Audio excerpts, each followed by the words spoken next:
JB, let's throw it out to Benji and get some thoughts. Yeah, absolutely, Benji. Obviously, the Sharks made such a big investment in getting Nico Hines in there.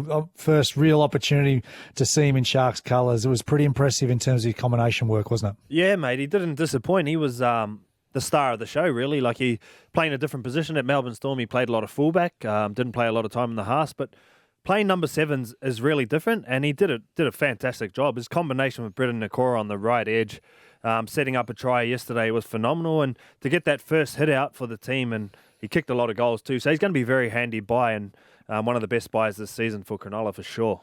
How important is this for Fitzy in terms of confidence as, he's settling into the role as coach and things like that, just to be able to get off to the mark in even just a trial match, but to see those combinations working so strongly? Yeah, very important, Jude. And I listened to his post-match comment. He got interviewed and he talked about all the fundamentals that he tried to imply in his first preseason. He wanted to see all the little things, the 1%ers, when you played the little effort areas that a lot of fans probably don't see. And the Cronulla Sharks really look impressive in those areas that he coached. And, that's what the good coaches do. They coach the 1%ers and they coach the things that win you games. And I thought the Sharks really provided that. If you turn your eyes to the Dogs, obviously Tavita Pangai Jr., I mean, he plays on the edge, but, is he a chance of being a liability in that sense?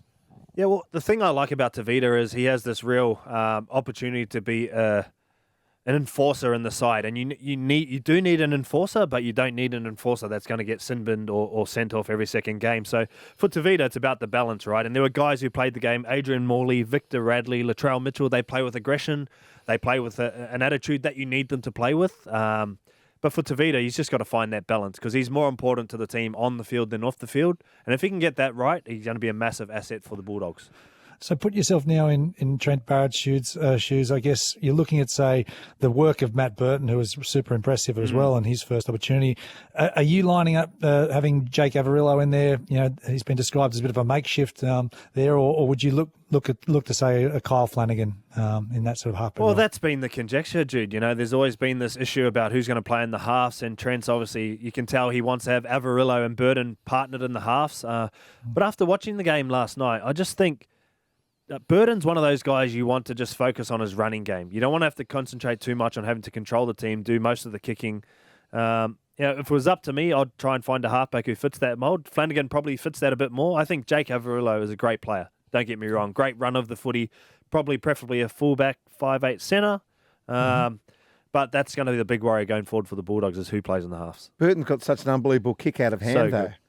Yeah, but that's good. You can use it every now and again, Gussie, but what you don't want to do is cloud these young guys whose strengths are running. Like, he had one of his best seasons ever playing centre because all he had to focus on was running. As soon as you move into the halves and you have to change your role into organising your team, kicking game, that change your mindset. And I feel like for Birdo, the thing he needs the most is a bit of stability around him and not have to focus on that. So you've seen everyone in the trials now. Anyone sort of really jump out of you and go, there's someone I didn't think would make the 8 and I think they might, and vice versa?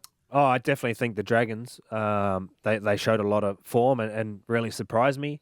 The Cowboys, I thought, played really well the other day. I wasn't tipping them to go that well, but defensively they turned up. And I thought the Tigers had a good win against your team, the Roosters. So the trials, though, honestly, people get excited about it, but they are trials, and you're not playing for 2 points. When it counts is round 1. So the team's got 2 weeks now to get their stuff right and turn it around because you only get judged from the rounds. Exactly. So Thursday week's the first round. Cannot wait for it all to happen. Hopefully Maroon's not calling it because I listened last night and we got the best call team in the game. We had James Graham, unbelievable. Aaron Woods, phenomenal. But that other guy, Marion, or what's his name? Yeah. What's his name? Maroon. That's him, yeah. No good. Terrible. Get rid of him. You know what? At the end of the day, it's a big game Thursday, so we'll bring Dan in. Yeah, I reckon get Dan. Yeah, bring Dan in.